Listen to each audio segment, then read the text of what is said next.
Pete Davidson. When was the last time you listened to any of his stand-up? He only has one special, if I remember right, 2016, SMD. So 4 years.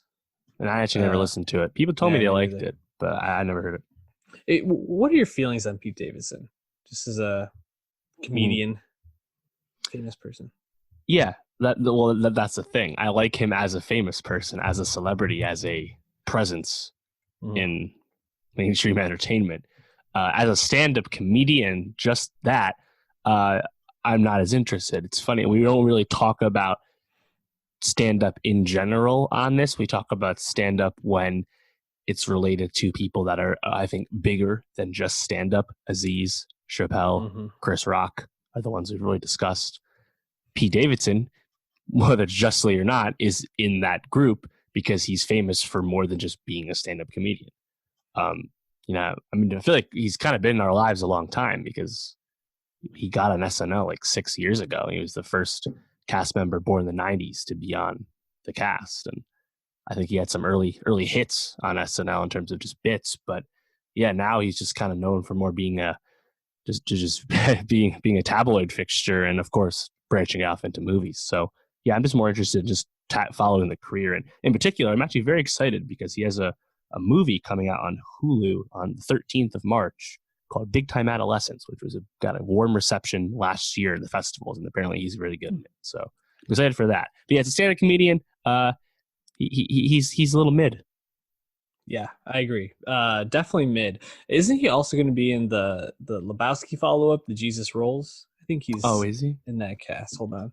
Yeah, I think he plays his son or something like that. Yep. So he's also he's in The Suicide Squad from James Gunn. He infamously got time off from SNL to film that, much as chagrin of some of his coworkers. Yeah, and he even when he's on SNL, he definitely seems to be working hard. Although I didn't see this week's episode, but John Mulaney was on it, and I think he was in a lot more skits because they've been touring together doing the whole thing. They're like legit friends.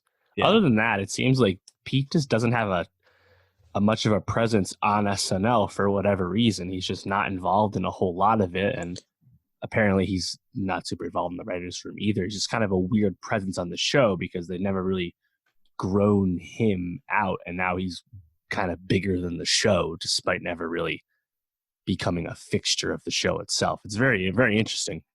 Yeah, it's weird because if you follow the show at all, he has one reoccurring character who they use a lot. His name is Chad, and he just basically is like, oh, okay, like he just is this dumb white guy.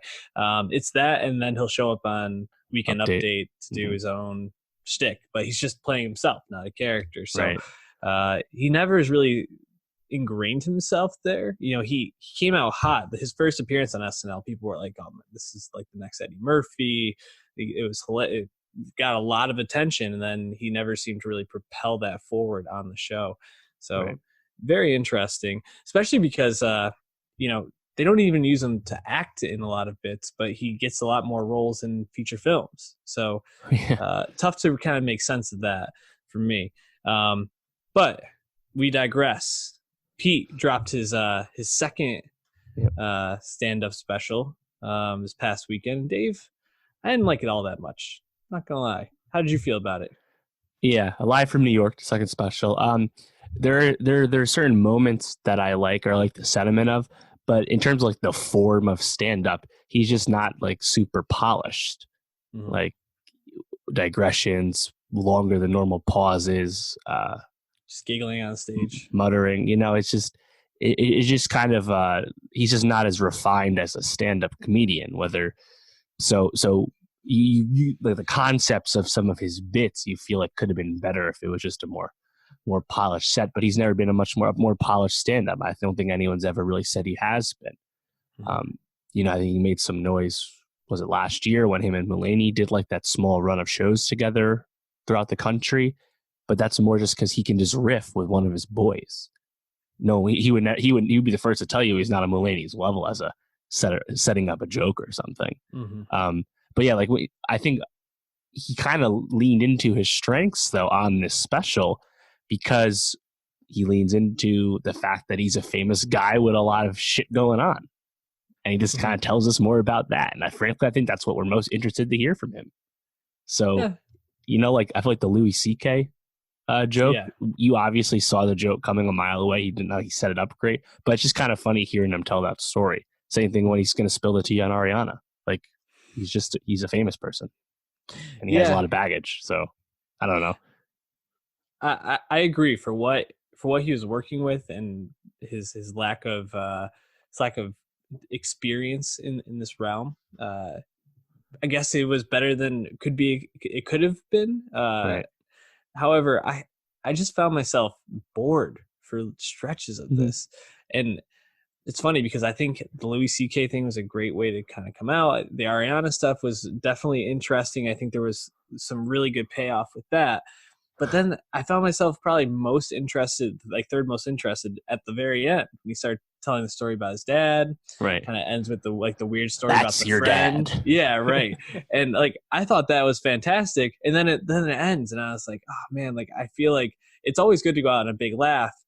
But when you go for long stretches where Sure. I really felt just uninterested, it just feels like you're leaving me wanting more when there's nothing more for you to give me. It just did not feel like it was paced, I guess, well in that way.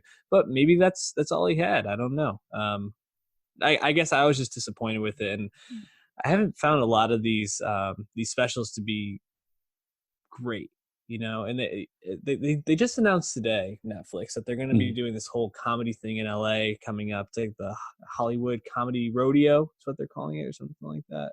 Yeah, something like that. The Netflix is a joke sub brand is a huge aspect of Netflix. They just really just took over the stand-up comedy scene because they could pay more money than Comedy Central ever could, and HBO kind of lost interest in competing. So they dominate stand-up comedy, and it's kind of cool. They're going to transition that to live event. It's a pretty impressive lineup.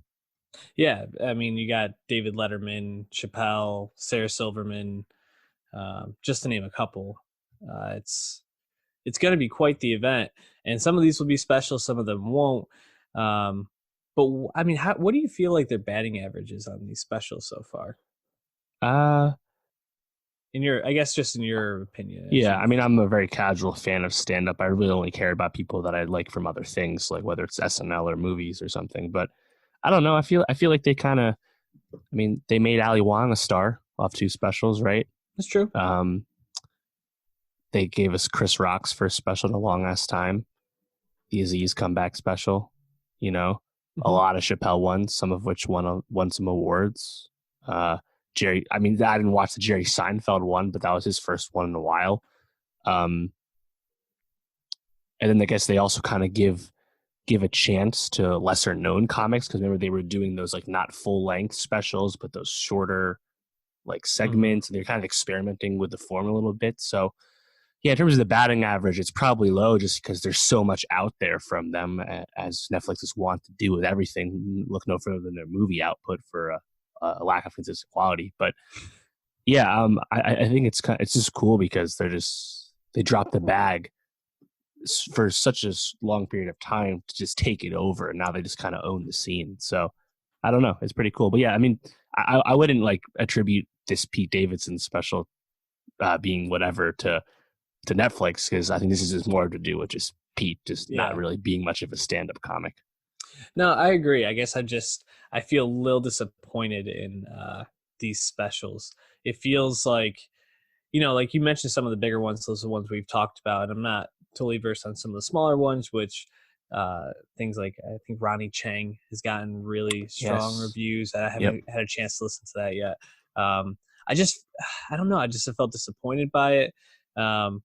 I kind of wish that there was some more competition with them. Perhaps that might push them. But, like you said, it kind of comes back to the people doing it. And I think stand-up and comedy just in general is in a very weird spot right now as we move forward. Sure.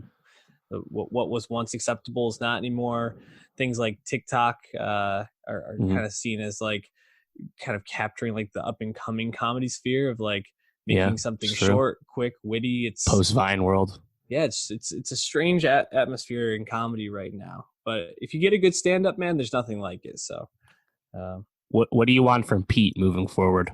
It sounds like he's not very jazzed about his SNL tenure and probably would just like to leave at this point. So, like I said, I'm curious to see what happens to Big Time Adolescence, and Whether he wants to be a movie star in the capital M sense, I don't know, with his mental health issues and all that, but it seems like that's the road he's moving towards.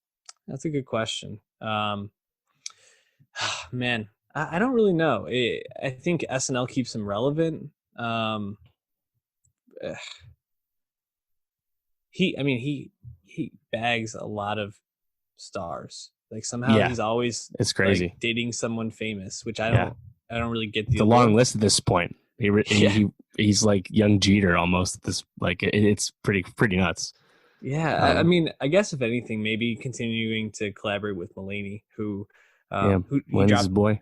Yeah, Mulaney dropped a special earlier this year. We didn't talk about it, but it got a lot of positive reviews. I think if there's any chance for him to really propel himself to becoming a top tier comic, it would be through Mulaney's like mentorship, probably. And he's gonna have his own style. He's not gonna ever be Mulaney. Mulaney is really one of one in a lot of ways, but I think that's probably his best bet. What do you think? What do you want to see from Pete?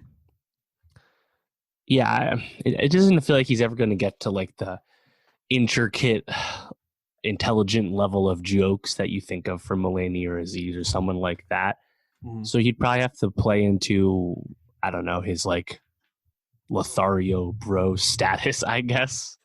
But yeah, you're right. He'd have to just work with Mulaney to, I guess, become more polished as a comic. But yeah, I don't know, man. With the level of fame he's achieved through creatively a pretty low volume of output, maybe he'll actually try hard and see what happens. I don't know. It's interesting. I don't think he's at any danger of falling off, though. I really don't, because he hasn't had to do much to maintain his status already. Yeah, I was gonna say maybe he can just kind of become like the Snoop Dogg of the comedy world, where he just is kind of like this like figure who pops up in these specials or in these like comedy bits, and he's just high, all the time. Yeah. But man, I don't know. I feel like Snoop Dogg still had way more clout, and he had the resume way more than Pete does to back that up. There's no doggy style from Pete Davidson. Yeah, so I don't know. I don't know where he goes. It's gonna be interesting for sure. Yeah, SNL seems short or not long for his future. He'll probably. I mean, I think he's best when he's like self-deprecating. So I'd say stick to that, and you're probably gonna have a lot of material if you keep being a public figure with famous girlfriends that you date for a short amount of time. So let's see what happens. Yeah. Very interesting though. It's an interesting figure for a lot of reasons.